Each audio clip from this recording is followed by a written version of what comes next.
the African savanna wakes hungry. The lions, the hyenas, the wild dogs, the crocodiles waiting motionless beneath the surface of muddy water. But hunger is not limited to predators. Every animal here is searching for something. Food, water, safety, time, another day. Across these grasslands, survival is not a condition. It is a continuous process.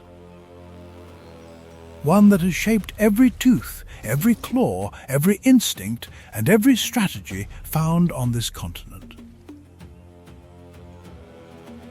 The result is a world unlike any other. A world where strength alone is not enough.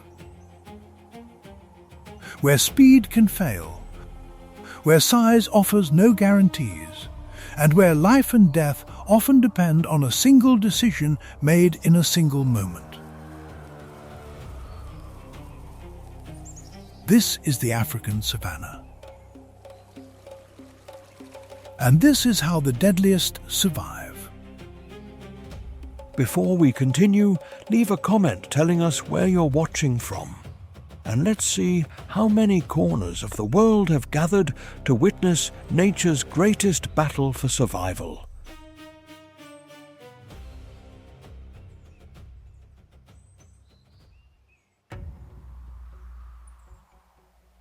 First light.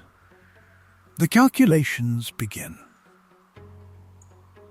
Dawn on the Serengeti does not feel like a beginning. It feels like a resumption. As if the darkness was simply a pause in something that never truly stopped. A held breath between one set of transactions and the next, the ecosystem shifting from nocturnal to diurnal operating mode, the way a city shifts between the late crowd and the early crowd. Briefly quiet in the interval between them, but never actually still. The first sound is always birds. Not the dramatic calls, not the fish-eagle's proclamation that carries across water for kilometers. The first sounds are the small ones. The weavers adjusting position in their overnight roost, the starlings beginning the internal negotiations of a communal morning. Small sounds that say the night is over. The accounting begins again. Take stock of what you are and what you need and start moving toward it. Then the larger sounds arrive. Somewhere to the north, beyond a line of fever trees whose yellow trunks catch the early light like lanterns, a wildebeest herd begins its morning movement. The sound of it reaches across the distance not as individual footfalls, but as a collective percussion. A low, ongoing rumble that the ground transmits more efficiently than the air.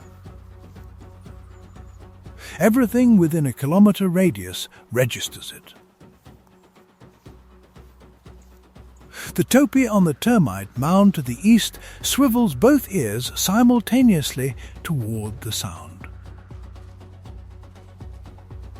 Then relaxes when the pattern resolves as herd movement rather than herd panic. Herd panic has a different rhythm, a different urgency encoded in the spacing between sounds. Every prey animal on this savanna has that distinction wired into its auditory processing at a level below conscious thought. Herd movement means morning has come, they are moving to water or fresh grass, this is normal. Herd panic means something has already started. This morning, for this moment, it is only movement. The topi returns its attention to the middle distance. But it does not stop watching. It never stops watching. 300 meters to the southwest, in a depression between two low rises of ground where a drainage channel has created a narrow strip of slightly denser vegetation. A lioness has been awake for 20 minutes. She did not need an alarm. She has not needed an alarm in the 7 years of her life. The light itself is the alarm.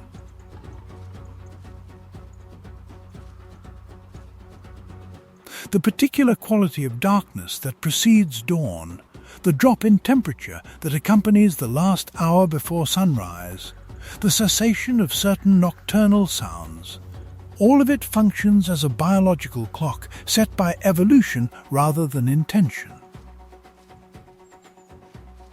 She is awake because it is time to be awake.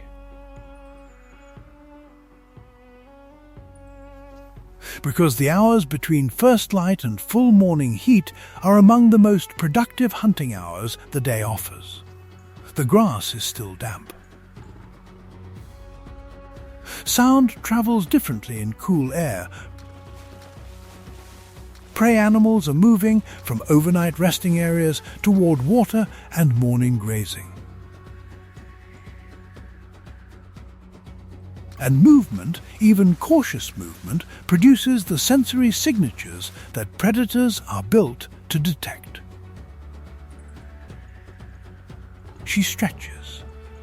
The stretch of a lion is not the casual limbering of an animal shaking off sleep.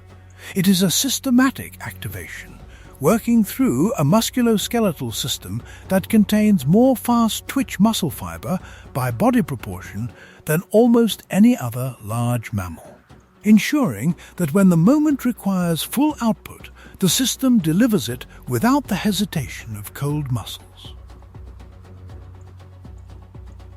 She does not rush the stretch. She has learned, through 7 years of successful hunts and failed ones, through injuries and recoveries, and the particular education of watching older lions make decisions and live or die by them, that the preparation matters as much as the execution.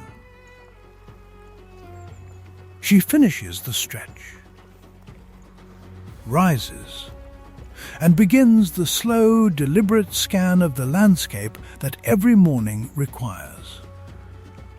The savannah is always presenting information. The question is always whether you are paying close enough attention to read it correctly.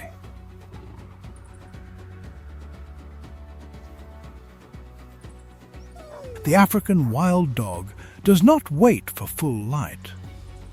It was moving before the lioness stretched, before the topi took its position on the termite mound, before the wildebeest herd began its morning rumble toward the water. The pack of 14 emerged from their den site in the pre-dawn darkness, and by the time the first true light touched the grass tops, they were already 2 kilometers from home and accelerating through a morning ritual that looks, to the uninformed observer, like play. It is not play, it is a mobilization ceremony.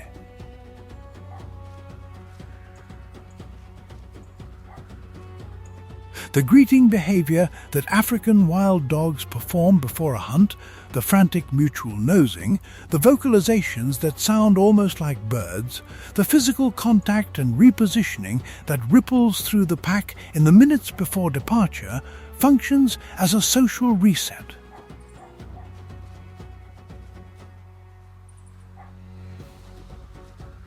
A reaffirmation of bonds, a confirmation of roles, a collective raising of the nervous system's operational level from rest to readiness.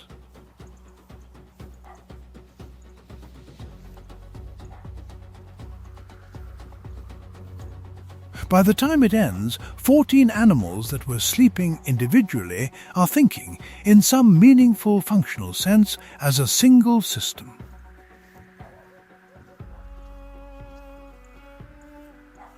The alpha female moves first. The rest follow not because they were told to, but because the signal was transmitted through means that human observation can document but not fully decode. Something in her posture, something in the direction of her first step. Something that 14 nervous systems already primed for exactly this moment read and responded to before the conscious mind could have processed it. They move northeast. The reasoning, if that word applies, is invisible to the observer but legible in the outcome. The northeast quadrant of their current territory holds a herd of impala that has been grazing in the same area for 3 days. The pack knows this, not from a map, from the accumulated sensory record of 3 days of ranging. The chemical information deposited by the impala herd's passage encoded in the vegetation, the ground, the air, at precisely the heights the pack's noses operate at. They know where the impala are. They know how far. They know how long it will take to reach them at this pace. They are already calculating the intercept. The impala herd numbers 63 animals. This is relevant. 63 impala represents a surveillance network of 126 eyes. 252 ears and 63 independent olfactory systems operating simultaneously on a rotating schedule of vigilance that no individual predator has ever successfully fooled completely.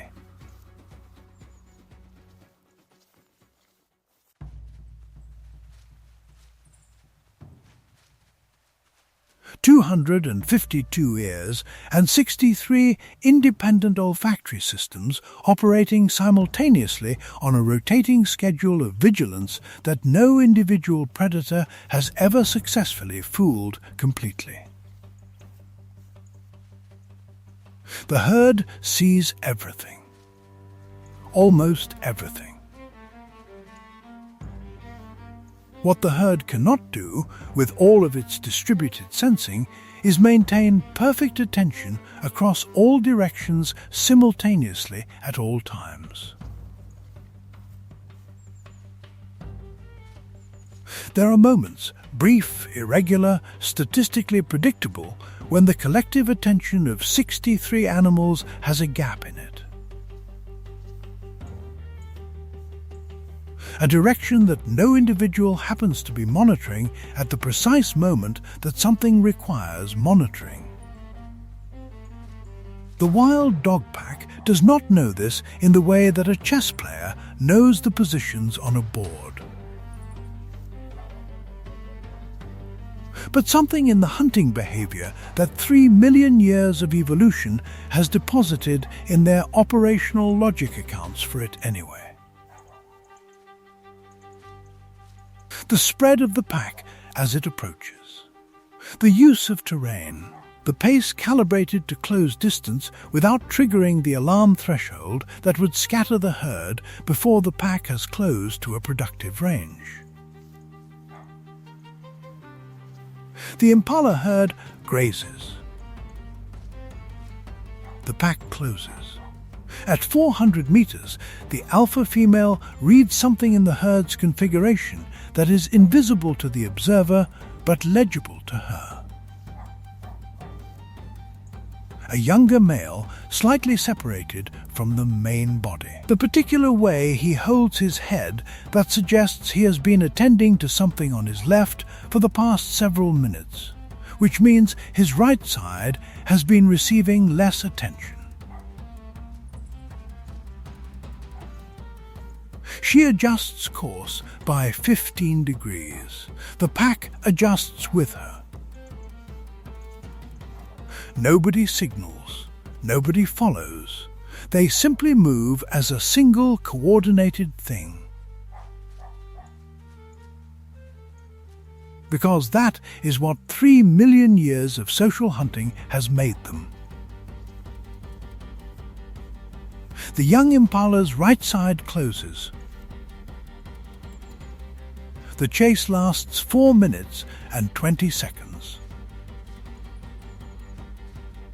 Long enough for the impala to discover that the gap it thought existed between itself and the pursuing pack was not as large as the initial acceleration suggested. The impala is faster than any individual dog. At maximum sprint, it pulls away. But maximum sprint cannot be maintained. And the pack is not sprinting. The pack is running at the pace it can sustain for 10 kilometers. However long this takes, rotating the lead position among 3 individuals at the front so that no single dog carries the full energy cost of breaking air.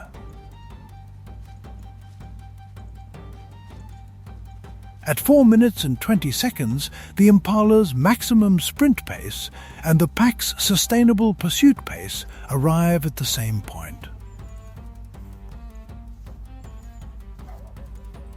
The impala is no longer accelerating.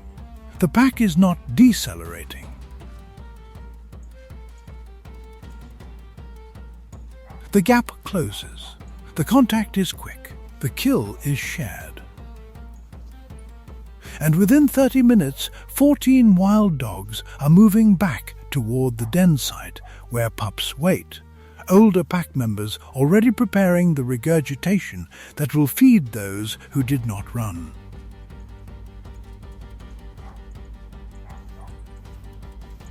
The first hunt of the day is complete before most of the savannah's day shift has fully assembled. When the sun takes over by 8 in the morning, the temperature has crossed 30 degrees and is climbing without intention of stopping before it reaches 40. The savannah responds, not with distress, with adaptation. Because everything alive here has been adapting to this heat for the entirety of its evolutionary history. And the physiological solutions on display across the landscape at midday represent millions of years of engineering that would fill engineering textbooks if anyone had thought to write them in those terms.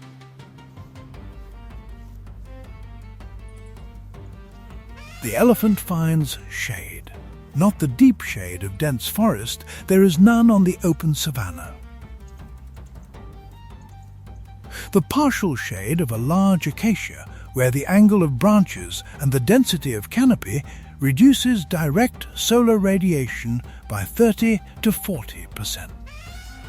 The elephant stands in it with the relaxed intentionality of something that has calculated exactly how much this reduces the metabolic cost of thermoregulation, and has decided the calculation favors standing here for the next 3 hours. The large ears, threaded through with blood vessels close to the surface, move in the slight breeze. The blood that passes through those vessels loses heat to the air, returns to the body's core slightly cooler, and reduces the internal temperature by fractions of a degree that, across thousands of such cycles per hour, add up to the difference between comfortable and dangerous. The elephant is its own cooling system. It is also, at 6,000 kilograms and 3.5 meters at the shoulder, approximately the only large animal in this landscape that can afford to stand in partial shade at midday without significant concern about what else might be standing in the shade nearby.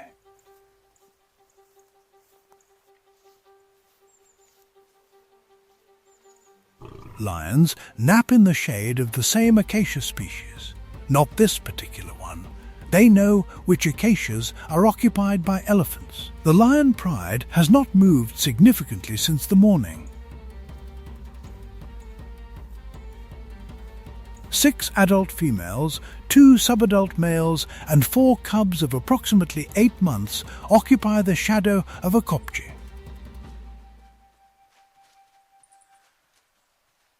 A granite outcrop that breaks the flat horizon like a geological afterthought, and they are doing what lions do for 18 to 20 hours of every day.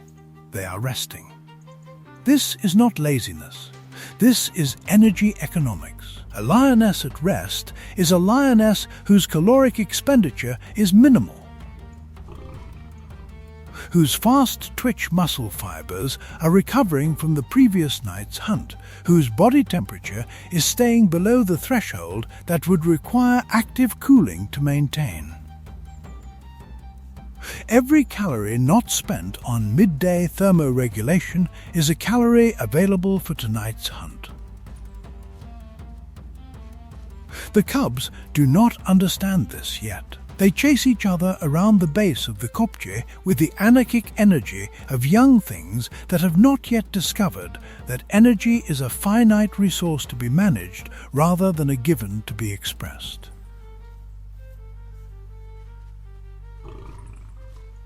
One of the females watches them with a particular expression of something that has seen this before many times and has calculated that intervention is not yet necessary.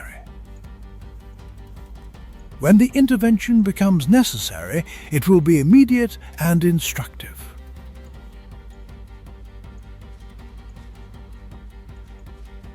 For now, she watches.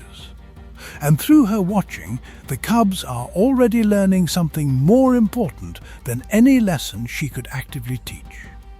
They are learning what sustained attention looks like. What it means to monitor the landscape, not because there is currently something to see, but because the moment you stop monitoring is the moment something appears that you wish you had seen sooner. The cub that learns this lesson survives. The one that does not learns it a different way, later, once.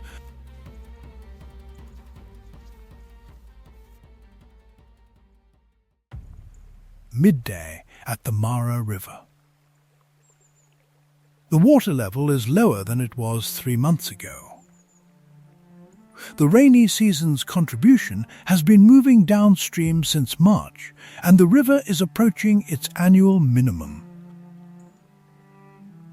Which means the crossing points, those sections of bank and channel geometry that allow large animals to ford the current with acceptable risk, have become narrower in their distribution. Fewer places to cross. More animals funneled through each crossing point.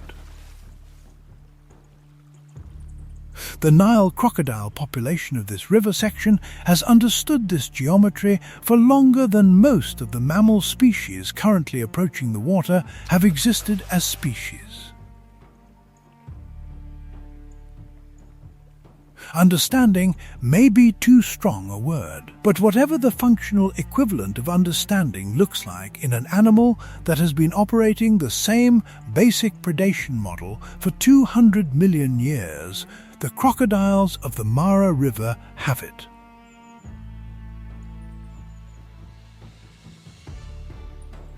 Eleven of them are currently positioned within 50 meters of the primary crossing point. They have been there since before dawn. They will be there until after dark. The positioning required no coordination, no communication, no shared decision-making process. Each crocodile arrived at the same location through the same individual calculation. This is where the crossings happen, this is where the food is, this is where to be, and the result looks like strategy because it is the functional equivalent of strategy. even if the mechanism that produced it operates below anything we would recognize as planning. The wildebeest arrive at the bank at 11:30. 400 of them, pressed together at the water's edge, the ones at the front drinking and pulling back, the ones behind pushing forward, the entire mass oscillating with the particular tension of large animals doing something they know is dangerous but cannot avoid. They need water. The water is there. The crocodiles are also there. This is the savannah's version of an unchangeable problem. The crossing begins the way it always begins. Not with a decision, with a collapse of hesitation. One animal steps in, not bravely, not with any apparent conscious commitment, but because the pressure from behind and the pull of the water in front and whatever threshold of accumulated tension finally broke were all sufficient, and the moment it does, the mass behind it reads the movement and responds. The crossing is simultaneous and chaotic and produces the particular visual effect of a living liquid. Brown and black shapes pouring over the bank into the brown water, legs churning, heads raised, the sound of it a roar of hooves and water, and the particular vocalizations of animals doing something difficult. The crocodiles do not rush. They have waited 4 days for this moment, and another 30 seconds does not change anything. The ambush, when it comes, does not look like an attack. It looks like the water moving incorrectly. A bow wave where no current should produce one. A displacement of water that arrives at the wildebeest's flank before anything visible has emerged from the murk below.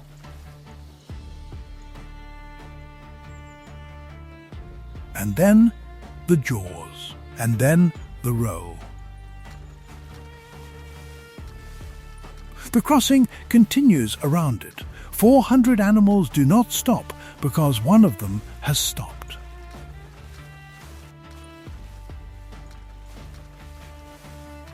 The mathematics are brutal and simple. The crossing that pauses doubles the time spent in the river. The crossing that continues loses one animal in the current crossing and is finished. The herd continues. The crocodile processes. The river runs brown and then slightly less brown and then brown again. And the wildebeest that reach the far bank do not look back, because looking back serves no purpose here, and their nervous systems know it even if the thought in those terms never occurs to them.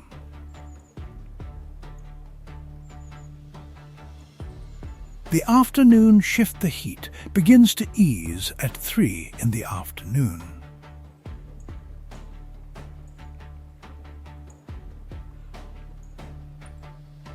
Not dramatically, not in a way that a thermometer would record as significant in the first minutes of the change. But the quality of the light shifts from the flat white assault of midday toward something with more angle in it. And the angle produces shadow, and shadow means that the surface temperature of the ground drops in the places where the shadow falls. And every creature on the savannah that has a preference for the ground temperature registers this as a change in conditions. The change in conditions means the change in activity.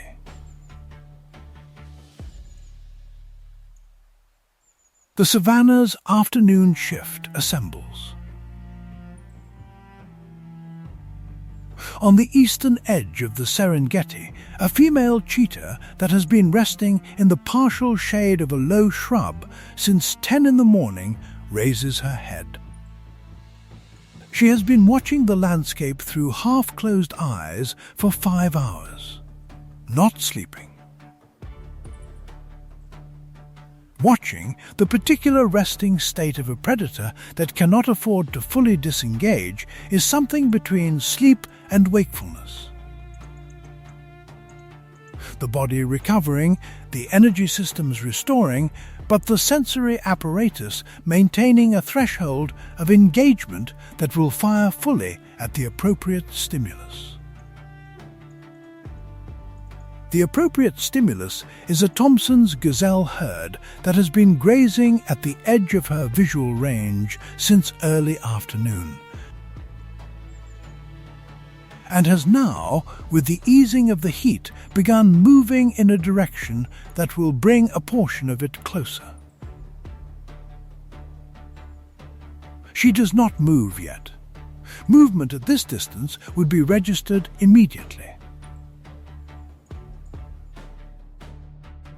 The Thompson's gazelle is not a large animal, 40 to 50 kilograms. With the large liquid eyes of something that has evolved entirely around the problem of being prey. But its visual system is calibrated for the detection of exactly this kind of threat at exactly this kind of range. She watches, and she waits, and she calculates in whatever way a predator that has been doing this for 6 years calculates. The angle and the timing and the terrain features between her current position and the position that will give her the range she needs. The gazelle herd drifts closer. She begins to move. Not toward them, perpendicular to them, toward the low rise of ground that, if she reaches it without triggering an alarm response, will put her 70 meters from the nearest animal with an unobstructed approach path, and the wind in the right direction. This is the part that does not appear in the dramatic footage. This is the 15 minutes of patient, incremental, geometrically precise repositioning that precedes the 3 seconds of speed that everyone came to watch. The precision of the repositioning is what makes the speed possible. Without the first, the second is wasted. She reaches the rise. The herd has not seen her. The nearest gazelle is 68 meters away. She calculates. Her sprint will cover 68 meters in approximately 2.8 seconds at maximum acceleration. In 2.8 seconds, the gazelle's visual system will register the incoming threat, transmit the signal, produce the flight response, and begin accelerating. A gazelle's acceleration from standstill to near maximum speed takes approximately 1.5 seconds. This means that in the 2.8 seconds of her approach, the gazelle will have been accelerating for approximately 1.3 seconds and will be moving at perhaps 60% of its maximum speed when she arrives. She will be at maximum speed when she arrives. The arithmetic favors her. She launches. The 3 seconds are everything. The grass blurs beneath her.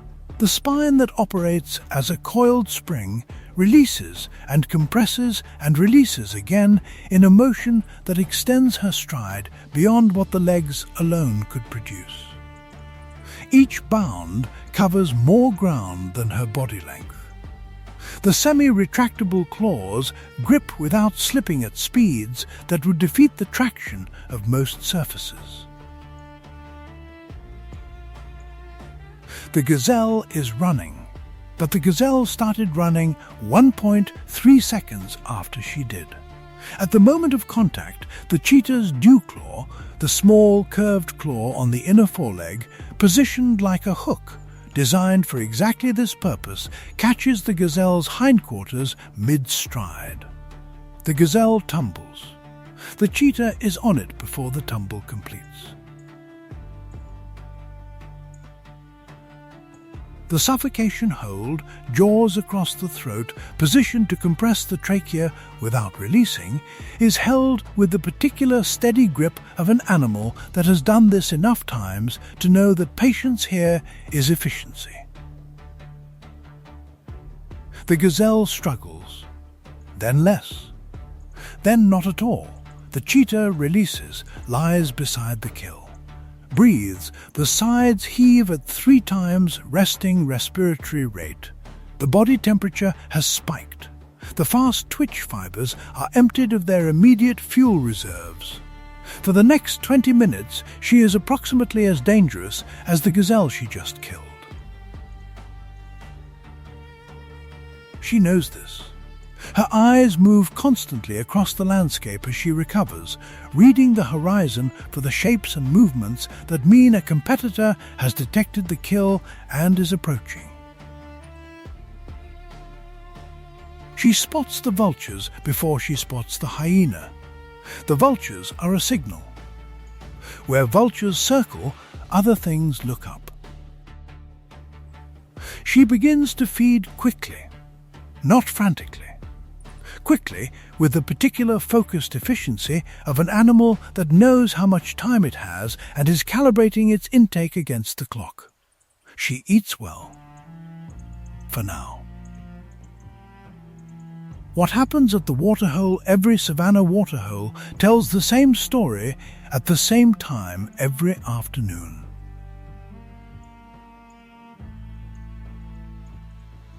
The story of who is thirsty enough to take the risk and who is thirsty enough to take the risk right now versus who can wait another hour.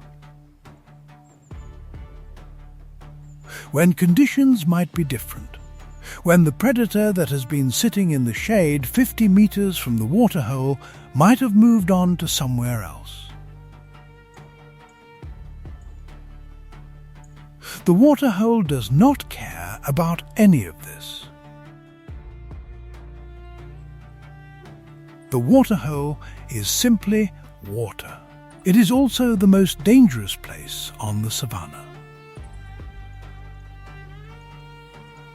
Because predators know what prey needs, and prey needs water every day, and the waterhole is where prey goes to get it, and therefore the waterhole is where predators go to wait for prey to forget. Just for a moment, that the waterhole is the most dangerous place on the savannah. A family of warthogs arrives at the waterhole at 4:15. The adult female goes first, kneeling on her calloused wrist joints to reach the water with her shortened neck, a posture she has taken several thousand times before in her life, and that leaves her for the 30 seconds of drinking in a position from which flight is not immediate. The 2 juveniles hang back, reading their mother's behavior for cues that the situation is safe. The mother drinks, raises her head, scans, drops back to drink. The juveniles approach. 30 meters away, in the dense shade of a thorn bush so thorough that the shape inside it is visible only if you know exactly what to look for and exactly where to look. A leopard that has been lying in this particular piece of shade since mid-morning is recalculating. The warthog family is not the target it was waiting for, but the warthog family is here. And the leopard's stomach is empty. The calculation runs. The adult female warthog is heavy enough to be a significant effort for a single leopard without the certainty of success. The juveniles are a certain kill, but a small meal. The leopard reads the spacing between the juveniles and the adult. The adult is closer to the water. The juveniles are slightly behind, slightly separated, their attention divided between the water they want and the mother they are monitoring for safety signals. The leopard decides. It moves, not fast, not yet. The first 20 meters are the slow ones, covered with a compression of body and deliberateness of foot placement that seems almost geological in its patience.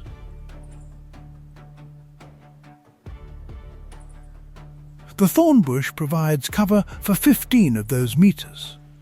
At meter 16, the cover ends. The leopard accelerates. The adult warthog's head comes up. The alarm grunt is immediate and loud and completely accurate.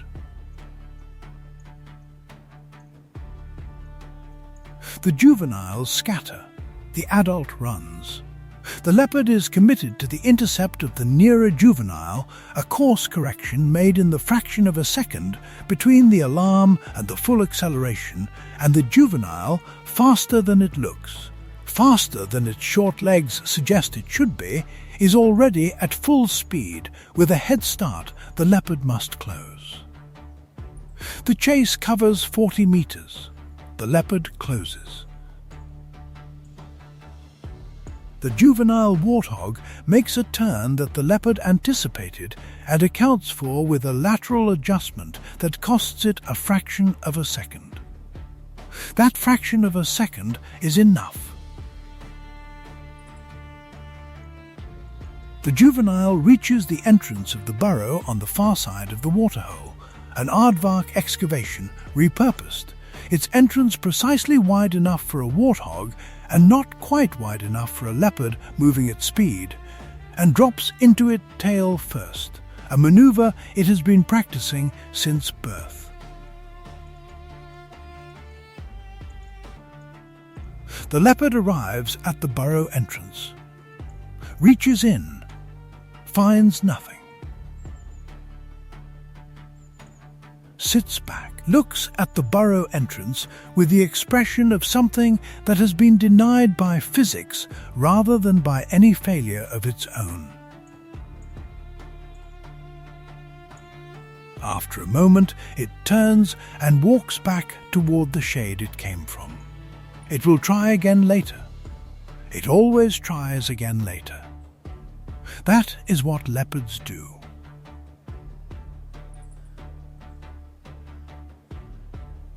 The vultures parliament by 5 in the afternoon. The thermals that the sun's heat generates above the savannah's surface are beginning to weaken. The vultures feel it. They have been using those thermals all day, rising on the columns of warm air that the heated ground sends upward, soaring at altitudes that give them surveillance over areas that no ground-based predator could monitor. And the weakening of the thermals is a signal that the day's aerial observation period is ending. Time to descend. The lappet-faced vulture leads the descent the way it leads most things at a carcass. By being largest. A wingspan approaching 3 meters, a beak built like a curved chisel designed for the specific task of opening the hides that smaller vultures' beaks cannot penetrate. And a body mass of 7 to 9 kilograms that translates into displacement authority at any feeding site it chooses to attend. When the lappet-faced vulture lands at a carcass, the smaller vultures move. Not out of social deference, out of the recognition that an animal this large landing among them with this level of intent represents a physical force they would rather not be between and the food. Today's carcass is the remains of a zebra that a lion pride killed 2 nights ago and fed on through the previous night. What remains is substantial but no longer fresh. The lions moved on this morning. The jackals have been working the margins since yesterday.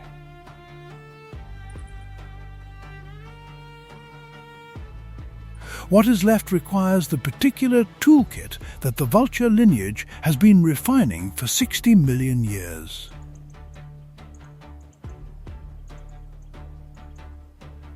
The lappet-faced lands. 12 white-backed vultures redistribute themselves around the perimeter. The lappet-faced opens a section of hide that none of the others could have accessed. And the Parliament, as a group of vultures at a feeding site, is sometimes called gets to work. What happens at a carcass is not simply feeding, it is the savannah's most efficient recycling operation. The vultures that descend on a large carcass in numbers will, in a matter of hours, convert what the predator left behind into biological material that the ecosystem can recycle.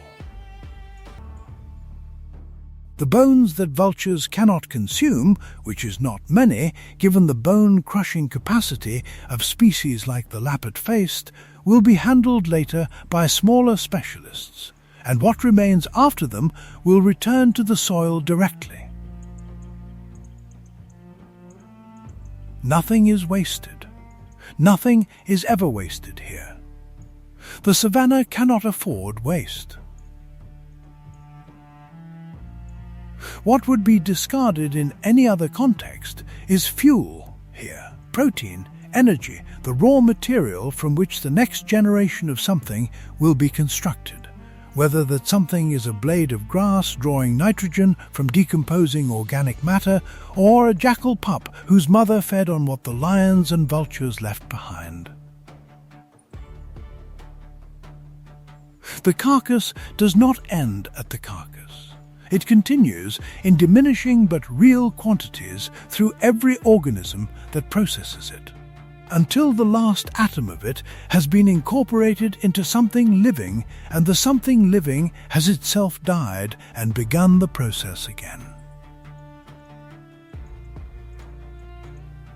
This has been happening here, at this scale, in this landscape, since before any of the current species existed. It will continue after they are gone. The vultures work efficiently and without sentiment. That is the correct approach. The hours between dusk on the African savannah is not a slow thing. It is a transition that happens with the speed that things happen at this latitude, where the sun's path to the horizon is steep and the interval between golden light and darkness is measured in minutes rather than the extended twilight of higher latitudes. 20 minutes of extraordinary light. Orange and amber and the particular red that only appears when the sun is at this angle and the dust that the day's heat has raised into the lower atmosphere is catching it. Then darkness. Not the gradual darkness of a dimmer switch being turned down. The actual darkness of equatorial night, arriving as a statement rather than a suggestion. And in that darkness, the second shift of the savannah's predation economy comes fully online. The honey badger emerges from its den at precisely the moment the last light fails. This is not coincidence. The honey badger has arranged its daily schedule around the specific window of darkness that begins when the last diurnal predators have settled and the nocturnal ones have not yet reached full operational effectiveness. It is a narrow window. The honey badger navigates it with the confidence of something that has correctly calculated that even in the windows where it overlaps with functional predators, it is more trouble than it is worth. This calculation is correct. The honey badger is rated by some wildlife researchers as the most fearless animal in Africa relative to its size. This is not an endorsement of recklessness. It is an acknowledgement that the honey badger's defensive suite, the thick, loose skin that allows it to turn and bite within a grip that would hold any other animal of its size. The musk glands that can produce secretions sufficient to disorient a predator. The pain tolerance that has been documented in encounters with bees, snakes, and larger carnivores that would represent a death sentence for most animals of similar body mass is sufficiently comprehensive that the cost-benefit analysis of attacking one rarely favors the attacker.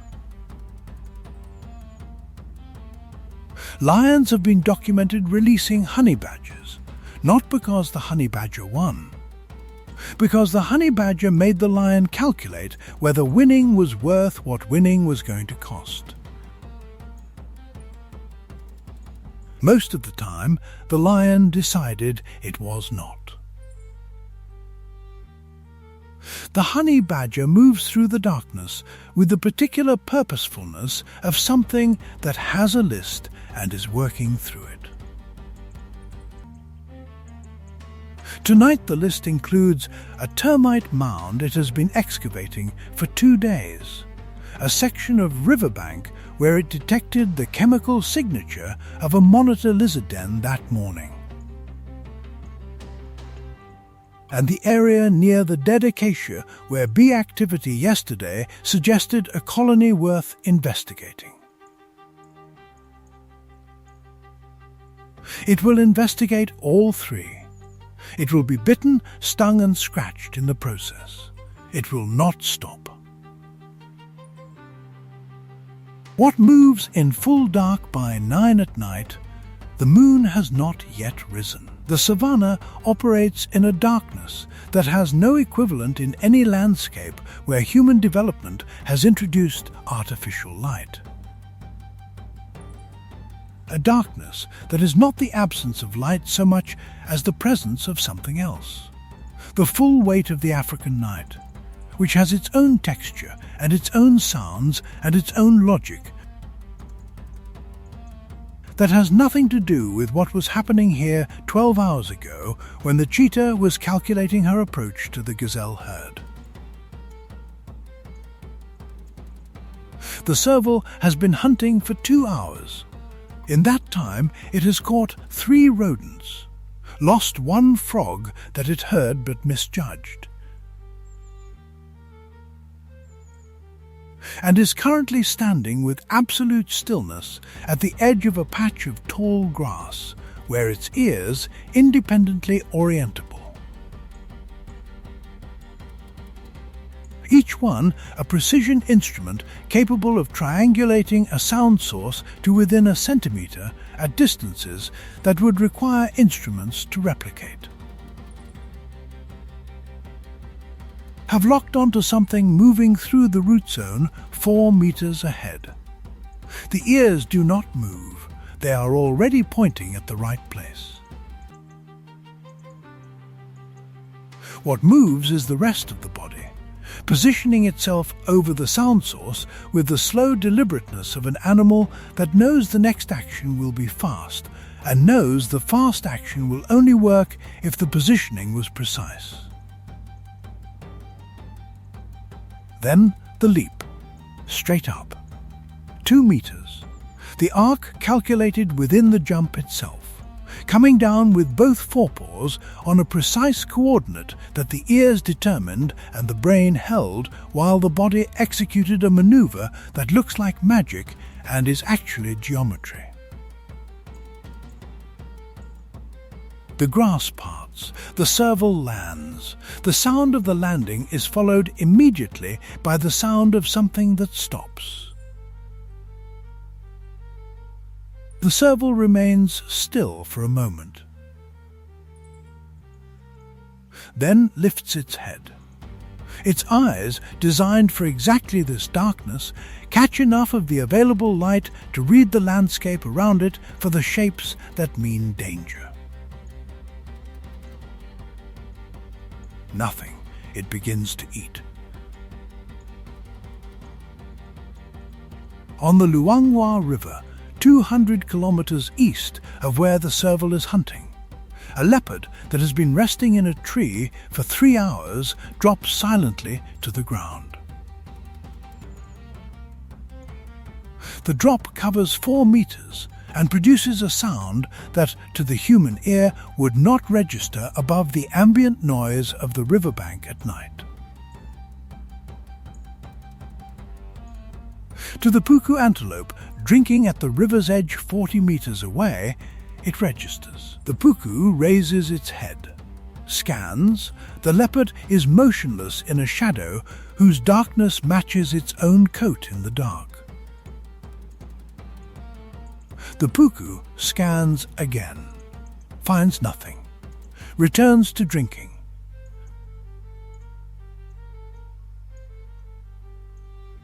The leopard begins to move. This is the midnight hour of the African savanna. Not midnight precisely.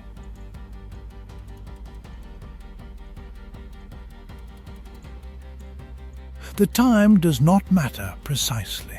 What matters is the quality of the darkness and the activity it enables, and the particular economy of predation that operates only when the sun has been gone long enough that the temperature has dropped and the dew has begun to form.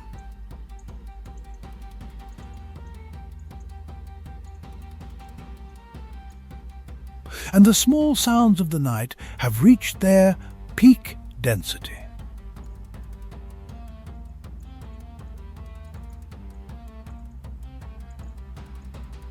Every predator operating in this darkness has been shaped for it. The eyes that gather light at efficiencies that daylight vision cannot match.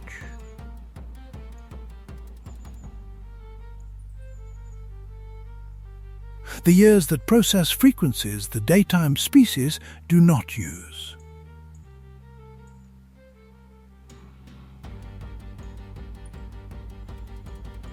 The noses that read the chemical landscape of the night air, which carries scent differently than day air, in different concentrations, with different dispersion patterns, with a precision that the daytime economy does not require.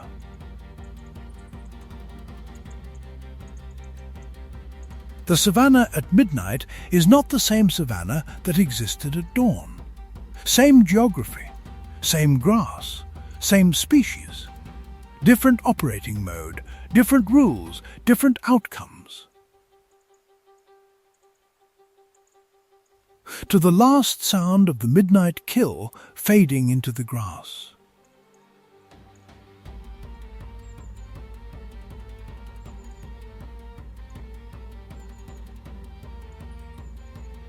Every hour of it is the same question. Every hour of it is a different answer.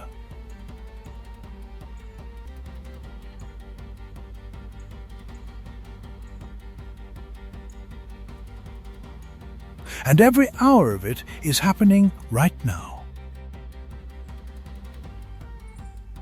In the dark, in the light, in the heat and the cold, and the rain and the drought.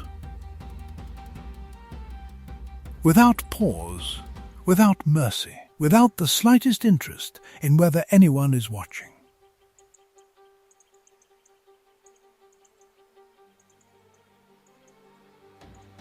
The savanna does not perform, it simply is.